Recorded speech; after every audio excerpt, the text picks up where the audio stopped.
स्पष्ट रूप से कहते हैं भारतीय जनता पार्टी एनडीए की सरकार बनाइए, कमल को खिलाइए, ये भाईपो कट पूरी तरह से बंद होगा और ऐसे भाईपो जेल के अंदर होंगे, कहीं कोई इसको रोक नहीं सकता है। मित्रों,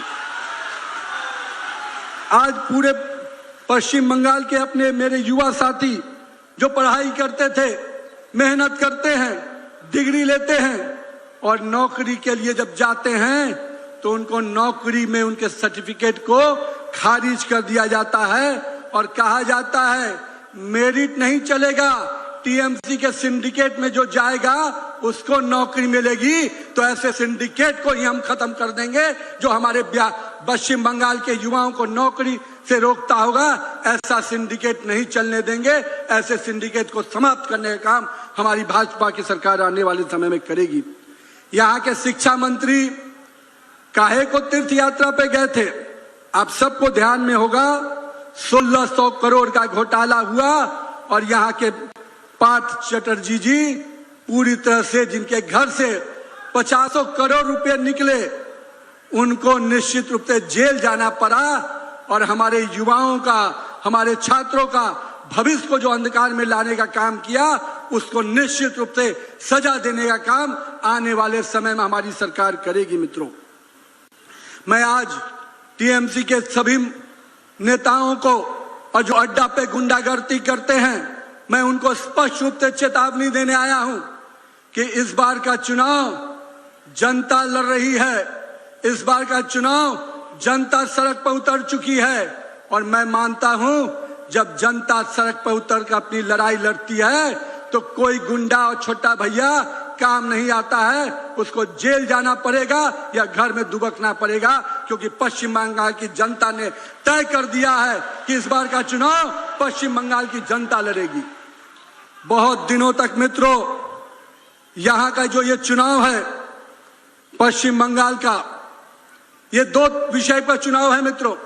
एक तरफ निर्मम सरकार का भय और भ्रष्टाचार है, वहीं दूसरी तरफ नरेंद्र मोदी के भरोसे की सरकार है, नरेंद्र मोदी के विकास और ऊर्जा के साथ प्रकाश लाने वाली सरकार है।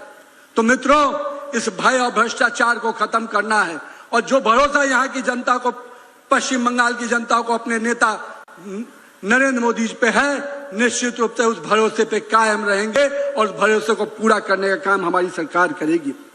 मित्रों, पश्चिम बंगाल में यहाँ की मुख्यमंत्री ममता दीदी महिला हैं, लेकिन मैं आप पूछना चाहता हूं दीदी से, 16, 17, 18 अप्रैल को नारी शक्ति वंदन अधिनियम के माध्यम से लोकसभा और विधानसभा में 33% आरक्षण देने का काम नरेंद्र मोदी की सरकार करने जा रही है। हमने लोकसभा और विधानसभा में इसको, लोकसभा और राज्यसभा में इसको पास भी किया है। अब इसको इंप्लीमेंट करने की बारी है। मित्रों, अगर है हिम्मत ममता दीदी में और वो कहती हैं कि हम महिलाओं की रहनुमा हैं, तो उस आरक्षण के बिल पर 16, 17, 18 को आप समर्थन व्यक्त कीजिए, तब मैं समझूंगा कि आप महिलाओं की सही में रहनुमा हैं। मित्रों, इन लोगों ने महिलाओं के जो भरोसा दिया, आज महिलाओं को ही सबसे अधिक परेशानी में डालने का काम किसी ने किया है, तो यहाँ की निर्मम सरकार ने किया है। लेकिन मित्रों, हम पश्चिम बंगाल की जनता से आज स्पष्ट रूप से कुछ संकल्प के साथ आपके सामने बातें रखने जा रहे हैं। जिस दिन हमारी सरकार बनेगी, कर्मचारियों को 7वां वेतन आयोग देने का संकल्प हमने लिया है। हमने संकल्प लिया है जो विभिन्न विभागों में सरकार की नौकरियों के पद खाली हैं, उनको भरने का काम हमारी सरकार तुरंत में करेगी। साथ ही साथ भर्ती घोटाले में जो हमारे युवा प्रभावित हुए हैं, उनका जो समय लगा है, उनको आयु सीमा में 5 वर्ष का छूट देने का काम हमारी सरकार करेगी। और नौकरियों में जो घोटाले हुए हैं, उन घोटालों को निश्चित रूप से पर्दाफाश करेंगे और उसके लोगों को जेल भेजेंगे जिन्होंने हमारे युवा और छात्रों के साथ जिंदगी के साथ खेलने का काम किया है। और साथ ही साथ आने वाले समय में पारदर्शी रूप से ऐसे परीक्षा के तंत्र विकसित करेंगे ताकि हमारे युवा और छात्रों को कोई परेशानी नहीं आए।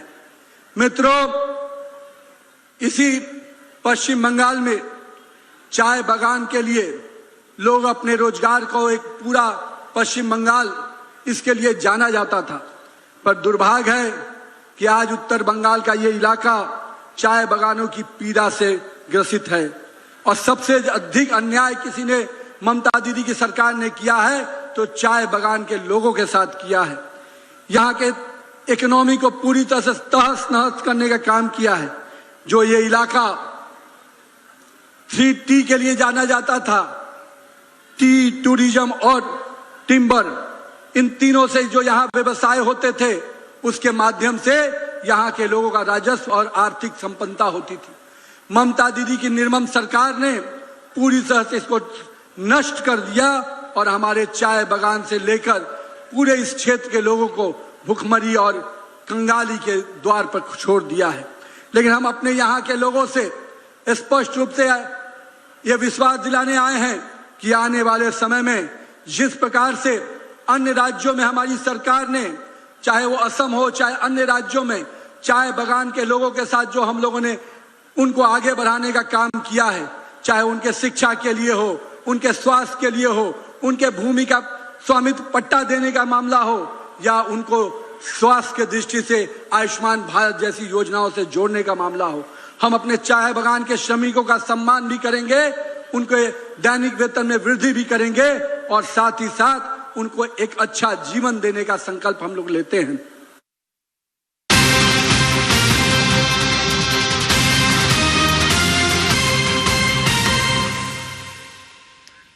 आज आलिपुर सार्वे बिल्डिंगे भवानीपुर केंद्रेर जन्य मनोनयनपत्र जमा दिलेन ममता बंदोपाध्याय। और मनोनयन जमा दिएও नाम बादे फेर आदालते जाওয়ার হুঁশিয়ারি দিয়েছেন মমতা। मनोनयन जमार परও एसआईआर নিয়ে সরব হয়েছেন তৃণমূল নেত্রী।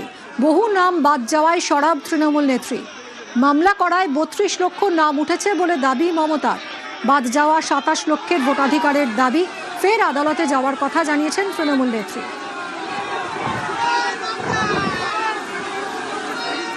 এত নাম বাদ গিয়েছে মানুষের, 32 লক্ষ নাম উঠেছে 1 কোটি 20 লাখের মধ্যে, সেটাও আমার কোর্টে কেস করার জন্য। বাদ বাকি 58 লাখ খোলাই হয়নি। অ্যাডজুডিকেশনে 27 লাখ কয়েক হাজার বাকি আছে, 50,000 60,000 মতো।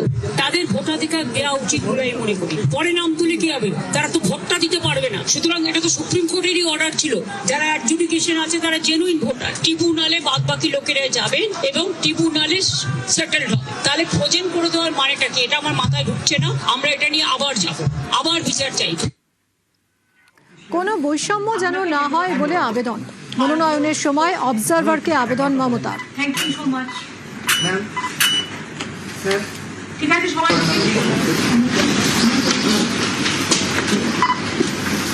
আমি মমতা ব্যানার্জি পশ্চিমবঙ্গের বিধানসভার একটি আসন পূর্ণ করার উদ্দেশ্যে মনোনীত হয়ে সত্যনিষ্ঠার সাথে প্রতিজ্ঞা করছি যে আমি বিধি দ্বারা প্রতিষ্ঠিত ভারতের সংবিধানের প্রতি সম্পূর্ণ শ্রদ্ধা ও নিষ্ঠা জ্ঞাপন করব এবং আমি ভারতের সার্বভৌমত্ব ও অখণ্ডতা রক্ষা করব। মমতা ব্যানার্জি এতে শিল্পান্ন করেছে, আলিপুর মিউজিয়াম অংশ কর্পোরেশন করেছে, শিল্পান্নটা সৌজন্য সম্পন্ন কর্পোরেশনের লিড করেছে, ধর্মধারণে এগুলো সবই লিড কপি দিয়ে করানো হয়েছে। পিডাব্লিউডি করেছে, বাট সভ্য যেটা এটা আমি 3 বার, যদি ঠিক না থাকে আমাকে প্লিজ একবার জানাবেন। এটা ফটোটা আছে, কিন্তু ফটো দেখবেন সবার জন্য এক সাইজ হয়। আগেরবার আমি কিন্তু ডিসক্রিমিনেশন দেখেছিলাম, সেটা যেন না হয়, সবার জন্য এক হয়, সেটা আমি অন্য কিছু না। দশটাতে ফাইট করা আছে, দুটো হুমকি আছে। আপনাদের সামনে সেই করার জন্য হুমকি আছে, বাদ বাকি আমি করে দিয়েছি। আর আপনি আমাকে সব সই করেছিলেন।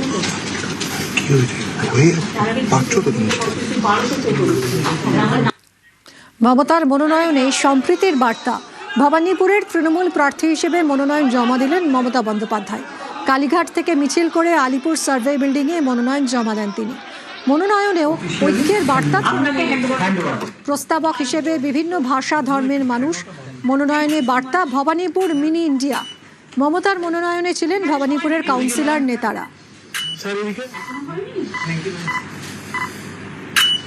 আপনারা সবাই ভালো থাকবেন। আগাম অ্যাডভান্স শুভ নববর্ষ।